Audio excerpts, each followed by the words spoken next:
আমরা যারা গরিব দেশের মানুষ আমরাই হানাহানি মারামারি করি। হানাহানি মারামারি কত প্রকার ও কি কি তা যুক্তরাষ্ট্রের রাজনীতিবিদরা শিখাই দিছে দুনিয়ার মানুষকে। ক্যাপিটাল হিলে তথাকথিত সুশিক্ষিত রাজনীতিবিদ ট্রাম্পপন্থী বাইডেনপন্থী মারামারি লাগছে এবং সেই সহিংসতায় 4 জন মানুষ জায়গাতেই মরে গেছে। আমার মনে হয় আমাদের দেশে সংসদে এই রকম মারামারি সহিংসতার ঘটনা এখনো ঘটে নাই। এটার একটা মডেল হয়ে গেছে যুক্তরাষ্ট্র, ঠিক কিনা?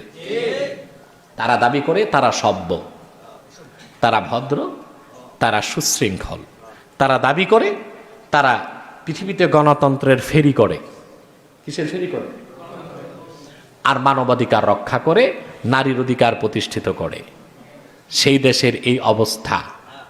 গণতন্ত্র এটাই মানুষকে উপহার দেয়, সুখ শান্তি শৃঙ্খলা সমৃদ্ধি, নারীর অধিকার, মানুষের অধিকার, মানবতা, এসব একমাত্র দিতে পারে রাসূলুল্লাহ শেখানো রাজনৈতিক আদর্শ খেলাফত ভিত্তিক রাষ্ট্র ব্যবস্থা। আর কেউ পারে না, সম্ভব না, হতেই পারে না। মানুষ কিভাবে চলবে, তার রাষ্ট্র কিভাবে চলবে তা ভালো জানেন মানুষের স্রষ্টা, ঠিক কিনা? এই খেলাফতকে বাদ দিয়ে সকল মতবাদের মূল কি? গোলাম করবে গোলামের গোলামি না, ইসলাম বলে গোলামরা করবে মালিকের গোলামি। কার গোলামি?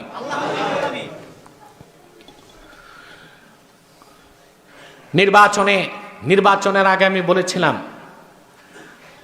মার্কিন নির্বাচনের আগে যুক্তরাষ্ট্রের প্রেসিডেন্ট ডোনাল্ড ট্রাম্প যদি আরেকটি বার থাকতো ক্ষমতায়, ইসলাম ও মুসলমানের চিরশত্রু যুক্তরাষ্ট্রের পতনের ঘন্টা বেজে উঠত ইনশাআল্লাহ। সেজন্য আমি চেয়েছিলাম আরেকবার পাগলাটা বসুক, কিন্তু জো বাইডেন বসুক আর যে বসুক, যুক্তরাষ্ট্রের পতনের ধ্বনি আমি শুনতে পাচ্ছি। আমি মন থেকে চাইতাম ট্রাম্প আরেকবার ক্ষমতায় বসুক। আমার কথাটা অনেকে বুঝে নাই। আমার সে আলোচনা সোশ্যাল মিডিয়াতে কয়েক মিলিয়ন পার হয়ে গেছে। বক্তব্যটা মানুষ এখন বুঝতেছে আমি কেন চেয়েছিলাম। যুক্তরাষ্ট্রের পতনের ঘন্টা বেজেছে বহু আগেই। আরেকবার যদি ট্রাম্প ক্ষমতায় বসতে পারত, পতনটা ত্বরান্বিত হয়ে যেত। কারণ সে একটা মাতাল, পাগল, মানসিক ভারসাম্যহীন, বনের পশুর মতো একটা অপদার্থ। বুঝলেন? একটি বাসে আপনারা বসলেন, ঢাকা থেকে চট্টগ্রাম যাবেন, ড্রাইভার বসালেন মাতাল। বাস নিয়ম মোতাবেক গন্তব্যে পৌঁছবে না ডালে নয় খালে যাবে? কোথায় যাবে?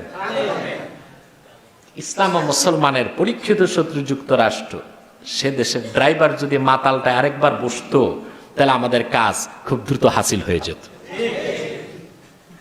এটা দেরিতে হলেও যুক্তরাষ্ট্রবাসী বুঝেছে।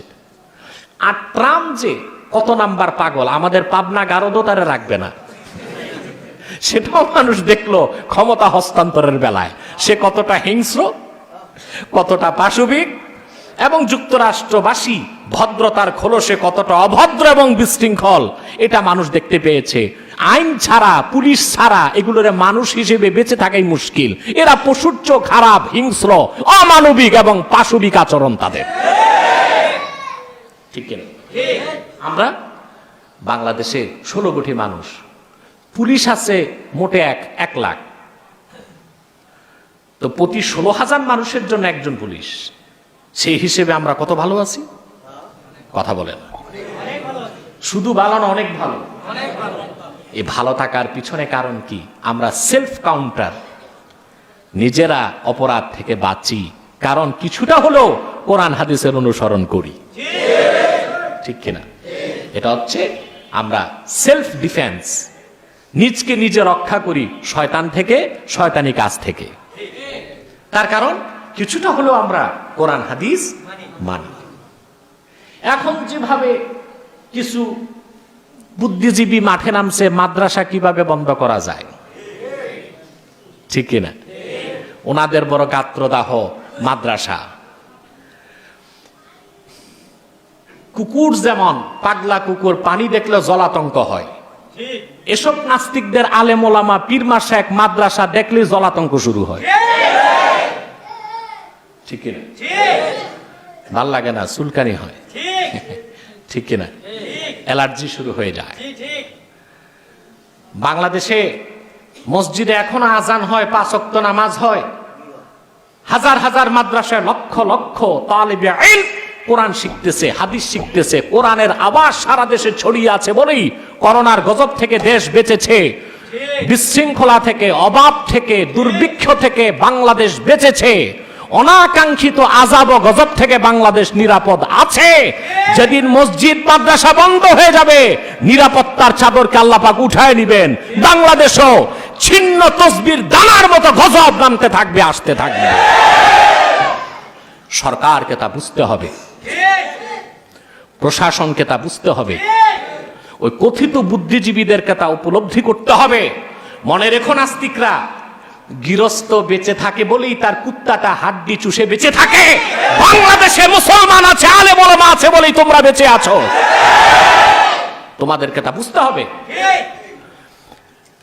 সিন্নে খাও কার জন্য, মোল্লা চিনো না? বুঝবে কেমন করে? এদের তো পচন ধরছে মাথায়। কোথায়? পা থেকে পচন ধরলে মাথায় যাইতে দেরি হয়, পচন ধরছি মাথায়। দেখেন না, বুদ্ধিজীবীগুলো চিন্তা করতে করতে আর বুদ্ধি বিক্রি করতে করতে এখন খালি, মাথা খালি। চিন্তার চোটে চুলগুলো পাইকা তামার তারের মতো হইয়া, মাথা ঝইরা স্টেডিয়ামের মতো সাফ। মাথা ফ্রেশ, মাথা কি? মাথা সাফ, ভিতরে সব আবর্জনা। মাথার ভিতরে কি? আবর্জনা। প্রিয় ভাই বন্ধুগণ, অতএব মানুষের শ্রেষ্ঠত্বের মূলে হলো মানুষকে খেলাফতের দায়িত্ব দেওয়া হয়েছে, মানুষকে ইবাদতের জন্য তৈরি করা হয়েছে, ঠিক কিনা? সেজন্য আল্লাহ তাদের কর্তৃত্ব দিয়েছেন পৃথিবীতে।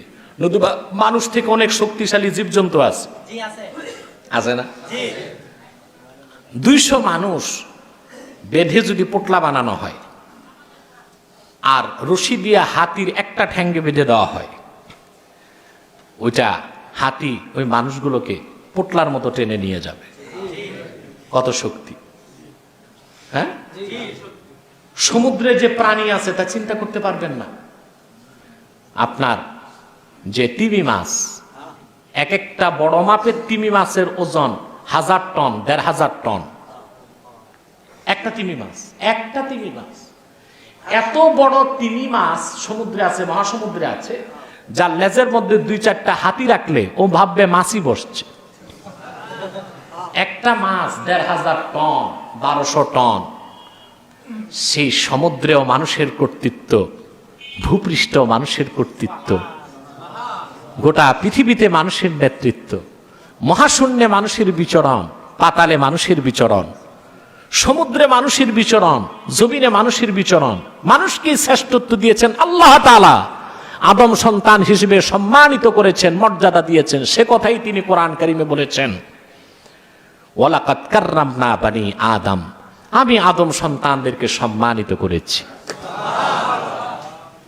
ওয়াহামালনাহুম ফিল বাররি ওয়াল বাহরি, জল এবং স্থলে তাদেরকে নেতৃত্ব দিয়েছি, কর্তৃত্ব দিয়েছি, অধিকার দিয়েছি। সুবহানাল্লাহ। ওয়া রাযাকনাহুম মিনাত তাইয়্যিবাত, আর সবচেয়ে ভালো সুস্বাদু উত্তম খাবারগুলো রিজিক হিসেবে দিয়েছি।